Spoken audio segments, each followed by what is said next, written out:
누가복음 8장 19절부터 21절까지의 말씀 함께 봉독합니다. 누가복음 8장 19절부터 21절까지의 말씀입니다.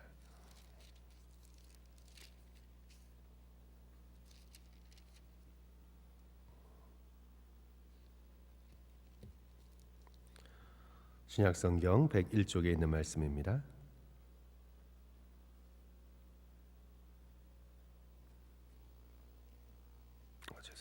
누가복음 8장 19절 104쪽에 있습니다. 신약성경 104쪽 누가복음 8장 19절부터 21절까지 우리 한 절씩 교독하시고요. 마지막 절 함께 읽습니다. 예수의 어머니와 그 동생들이 왔으나 무리로 인하여 가까이 하지 못하니 어떤 이가 알리되 당신의 어머니와 동생들이 당신을 보려고 밖에 서 있나이다. 같이 읽습니다. 예수께서 대답하여 이르시되 내 어머니와 내 동생들은 곧 하나님의 말씀을 듣고 행하는 이 사람들이라 하시니라. 아멘. 아멘. 오늘 이 짧은 본문의 말씀은 우리에게 분명한 진리를 알려줍니다. 그 어떤 것도 예수님을 가두어 둘 수 없다라는 분명한 진리를 오늘 우리들에게 전해주고 있습니다.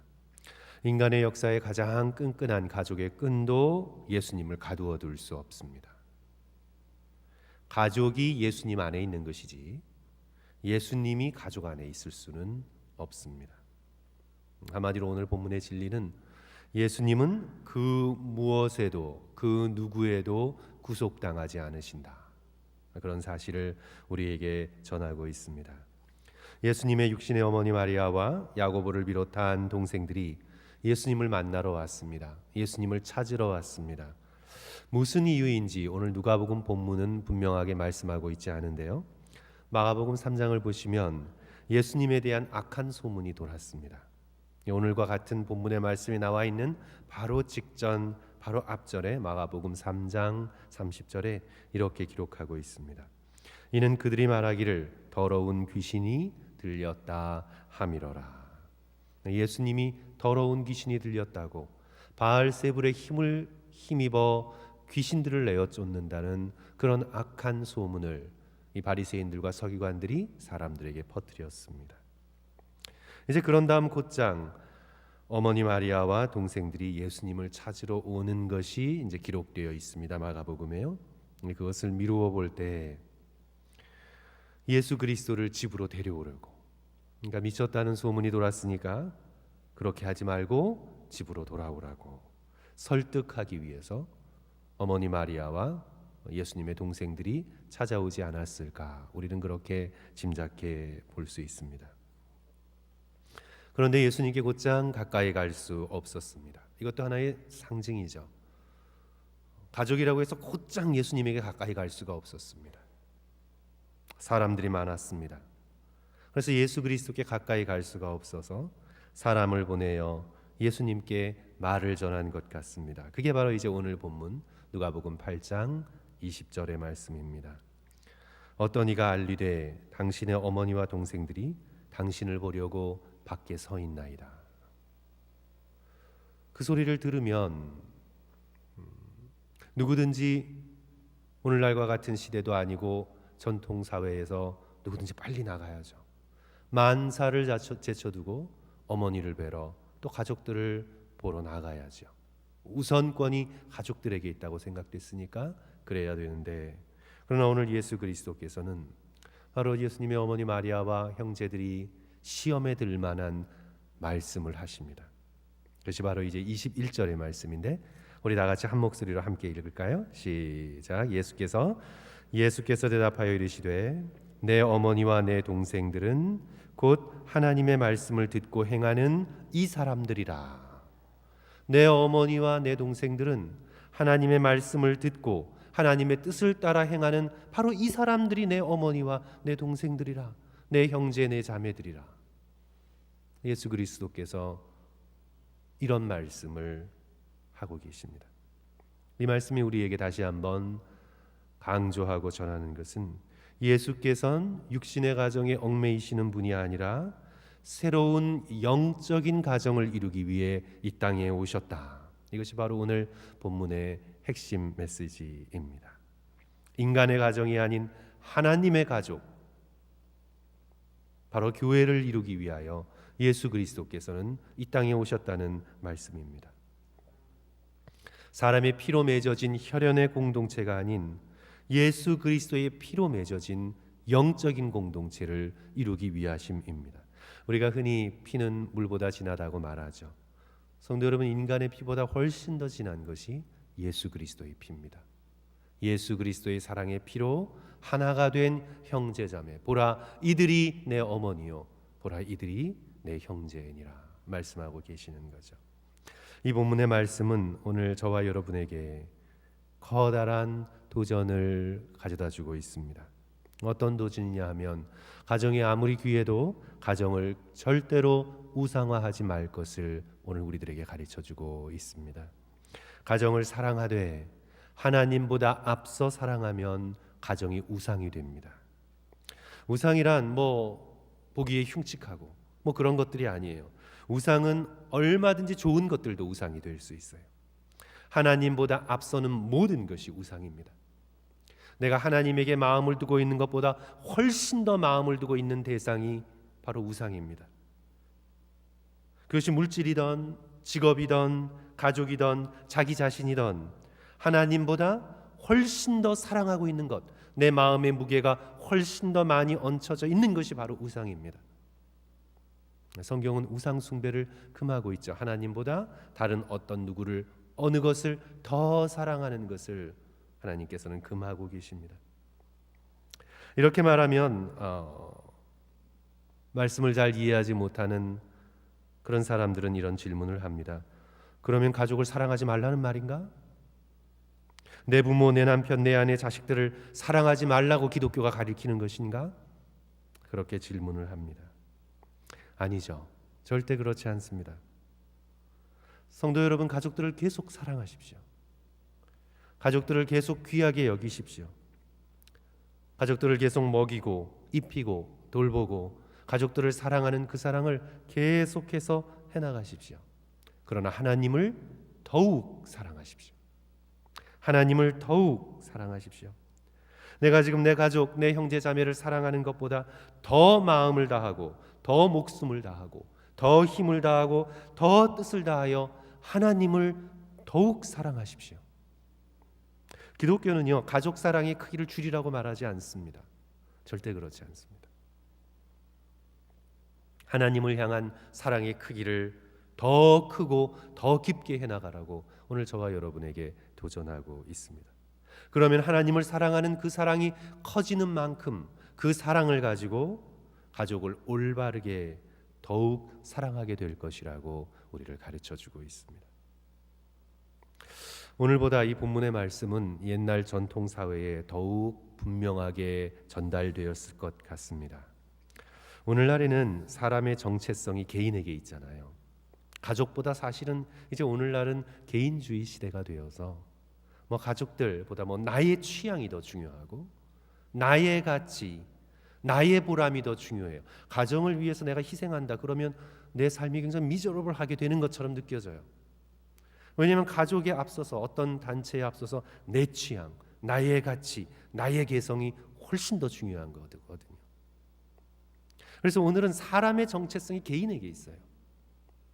내 자신의 보람, 내 자신의 느낌, 특별히 이제 나의 이모션, 나의 필링에 있죠. 내가 무엇을 느끼는가, 그리고 그 느낌이 만족되었는가, 그것이 자기 인생의 보람이고 인생의 가치예요. 오늘날은 철저히 개인주의 시대죠. 하지만 전통사회는 우리가 이 개인주의 사회로 옮겨가기 전까지 동양이든 서양이든 전통사회는요, 사람의 정체성은 개인에게 있지 않았습니다. 사람의 정체성은, 아이덴티티는 어디에 있었어요? 가정에게 또는 나라에, 집단에 있었습니다. 그래서 개인은 가족을 위해서 존재합니다. 오늘날은 가족이 개인을 위해서 존재하는 거죠.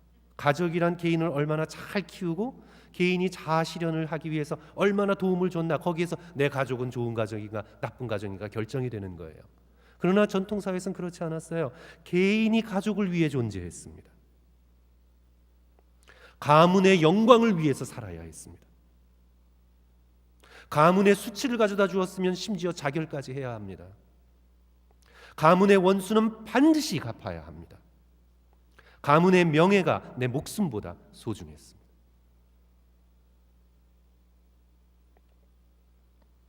개인은 가족을 위해, 가문을 위해 존재했습니다. 제가 전통사회가 좋다고 말씀드리는 것은 아니에요. 그렇게 되었습니다. 옛날엔 그렇게 되었어요. 성도 여러분, 이런 사회에서, 이런 전통사회에서 하나님의 말씀을 따라 제사를 드리지 않는다라는 걸 상상해 보십시오. 우리의 신앙의 선배, 우리 한국의 신앙의 선배들이 겪어왔던 고난을 한번 상상해 보십시오. 신주단지를 모시지 않는다? 상상해 보십시오. 당연히 핍박과 환난이 다가옵니다. 가족에서부터 환난이 다가옵니다. 가족에서 퇴출됩니다. 우리의 신앙의 선배들은 가족에게 버려지는 걸 각오하고 제사를 드리지 않았습니다. 하나님을 섬겼습니다. 예수 그리스도를 주라 고백했습니다. 우리의 신앙의 선배들은 가정보다 하나님이 먼저였습니다. 가족보다 예수 그리스도가 먼저였습니다. 오늘날에는 전통적인 의미에서 가족에 대한 중요성이 사라져도 오늘 특별히 한국 부모님들은 자녀들을 하나님보다 앞서 사랑하는 경우가 많이 있습니다. 예쁜 내 새끼, 이게 전부예요. 자녀에게 나의 모든 희망을 쏟아붓습니다. 우리의 소망은 오직 한 분 하나님이셔야 하는데 자녀에게 자신의 모든 소망의 무게를 올려놓습니다. 하나님보다 자녀를 훨씬 사랑하는 것이 아닌지 오늘 우리는 스스로를 생각하게 됩니다. 성도 여러분, 여러분이 자녀교 신자인지 아닌지 제가 테스트를 해드릴게요. 자녀를 향해 가지신 여러분의 마음속에 가장 깊은 소원이 어떤 겁니까? 자녀를 향한 여러분의 진정한 소망이 어떤 겁니까? 흔히 이제 일반화의 오류가 있어도 이렇게 많이 구분을 해요. 동양 부모들은 자녀들에게 이렇게 바란다고 합니다. 성공했으면 좋겠다. 동양 부모들은 이 아시아의 문화적 백그라운드를 가지고 있는 특별히 이제 이민자 가정들이 그러겠죠. 성공했으면 좋겠다. 그래서 그 성공을 위해 내가 어떻게 교육을 할 것이냐, 어떻게 투자를 할 것이냐. 그래서 이 동양 부모들은 자녀들에게 성공했으면 좋겠다. 이게 마음의 하나의 깊은 소원이래요. 근데 이제 서양 부모들은 행복했으면 좋겠다. 뭐 지 잘 살면 되지. 행복했으면 좋겠다. 개인이 자신이 뭐 좀 어떤 삶을 살든 본인이 좋다면 행복한 삶을 살았으면 좋겠다. 그런데 성도 여러분, 그리스도인들은 우리가 이런 마음을 가져야 합니다. 나의 자녀가 하나님 앞에서 올바르게 살았으면 좋겠다. 내 자녀가 하나님 앞에서 올바른 삶을 살았으면 좋겠다. 성도 여러분, 우리가 함께 자녀들을 키워오고 또 장성한 자녀들이 많으실 텐데 우리의 마음이 바로 이런 마음을 가지고 있었는지 하나님 앞에 올바르게 서갔으면 좋겠다. 이것이 바로 하나님을 가장 사랑하는 저와 여러분의 기도의 제목이 되어야 할 줄 믿습니다. 사랑하는 성도 여러분, 가정을 사랑하되 가정을 우상화하지 않는 저와 여러분 되시기를 주님의 이름으로 간절히 축원합니다. 더 나아가 국가와 민족도 우상화하면 안 됩니다. 신앙이 사라진 시대에 국가와 민족이 하나님의 자리를 대신했습니다. 국가와 민족은 혈연의 확대잖아요. 가족의 확대입니다. 민족주의는 절대로 하나님의 뜻을 앞서면 안 됩니다. 우리가 어렸을 때부터 외웠던 국민교육 헌장, 우리는 민족 중흥의 역사적 사명을 띠고 이 땅에 태어났다. 굉장히 위험한 선언이에요. 우리는 물론 나라를 사랑하고 국가의 안위를 위해서 일해야 하지만 우리의 역사적 사명은 하나님의 뜻입니다. 우리의 역사적 사명은 우리를 향하신 하나님의 뜻입니다. 그래서 초대교회의 복음의 역사를 보면요, 복음이 결코 민족에 갇히지 않았어요. 초대의 유대주의자들은 예수 그리스도의 복음을 유대교 안에 가둬두려고 했어요. 유대인, 유대의 풍습, 유대의 율법 안에 하나님의 복음을 가둬두려고 했어요. 그러나 예수 그리스도는 결코 어떤 한 민족의 가정에 갇히시는 분이 아닙니다. 유대 민족이 예수 그리스도 안에 있는 것이지 예수 그리스도께서 유대 민족 안에 있지 못합니다. 우리 한국이 예수 그리스도 안에 있는 것이지 한국 안에 예수 그리스도를 가두어 둘 수 없습니다. 절대로 국가와 민족은 우상화될 수 없습니다. 국가와 민족이 잘못된 길로 나아갈 때 하나님의 말씀을 가지고 저항하는 것이 나라와 민족을 사랑하는 길입니다. 일본의 양심인 우찌무라 간조는 자신의 조국 일본이 전쟁을 일으키려 준비하자 하나님께서 불벼락을 내리실 것이다 라고 예언하면서 저항했습니다. 그의 예언이 실제적으로 이루어졌습니다. 민족보다 훨씬 중요한 것이 하나님의 뜻입니다. 하나님의 계획입니다. 하나님의 복음입니다. 국가와 민족도 하나님의 사랑 안에 있습니다. 그래서 우리는 나라와 민족을 사랑하되 하나님 안에서 사랑해야 합니다. 부모님께 순종하되 그리스도 안에서 순종해야 합니다. 자녀를 사랑하되 주의 말씀과 훈육으로 자녀를 교육해야 합니다.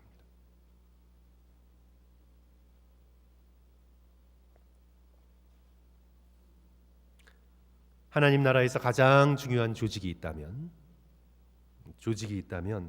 세상에서는 성도 여러분 가정일지 몰라도 또 국가일지 몰라도 오늘 예수 그리스도께서 분명히 오늘 말씀하고 계십니다. 하나님 나라에서 가장 중요한 조직이 있다면 그것은 바로 하나님의 말씀을 듣고 하나님의 말씀을 행하는 혈연을 뛰어넘은 예수 그리스도의 피로 하나 된 교회라고 말씀하고 계십니다. 바로 그리스도의 몸이라고 말씀하고 계십니다. 21절의 말씀 우리 다 같이 성도 여러분 한 목소리로 읽습니다. 예수께서 대답하여 이르시되 시작. 예수께서 대답하여 이르시되 내 어머니와 내 동생들은 곧 하나님의 말씀을 듣고 행하는 이 사람들이라 하시니라. 아멘. 성도 여러분, 천국에서는 지금 이 땅의 의미에서의 혈연적인 가정은 없을 것입니다. 예수 그리스도의 십자가의 피로 하나 된 구원받은 형제 자매들이 천국에서 있을 것입니다. 천국에선 교회가 가정을 앞섭니다. 예수 그리스도의 피가 우리의 혈연입니다. 그리스도의 뜻대로 주님을 더욱 사랑한 사람들이 모여 한 가정을 이루며 하나님 아버지를 찬양하는 곳, 그것이 바로 천국입니다. 사랑하는 성도 여러분, 우리 모두 가정을 사랑하고 국가와 민족을 사랑하되 우상화하지 않으며 다른 어느 누구보다 어느 것들보다 하나님을 더 사랑하고 주의 몸된 교회를 위해 헌신하시는 저와 성도들 되시기를 주님의 이름으로 간절히 축원합니다. 우리 기도하겠습니다. 세 가지 기도 제목 성도 여러분 이 아침에 드립니다. 하나님을 더욱 사랑하고 하나님의 말씀을 듣고 행하는 자신이 되도록 내가 다른 어느 누구보다 하나님을 가장 사랑할 수 있도록 성도 여러분 기도하십시오. 그리고 두 번째로요, 우리의 가정과 형제 자매들을 하나님의 사랑에 맡기면서 기도하십시오. 하나님의 사랑에 올려드리십시오. 여러분의 자녀들, 형제 자매들의 이름을 예수 그리스도의 손에 올려드리십시오. 그리고 세 번째 마지막으로 우리의 조국 대한민국과 우리가 살고 있는 이 미국 땅을 위해서 기도하십시오. 하나님 안에 있을 수 있도록 기도하시고 또 간구하시는 또 오늘 되었으면 좋겠습니다. 우리 세 가지 기도 제목 위해서 우리 다 같이 한 목소리로 기도한 후에 함께 개인 기도하겠습니다. 다 같이 기도합니다.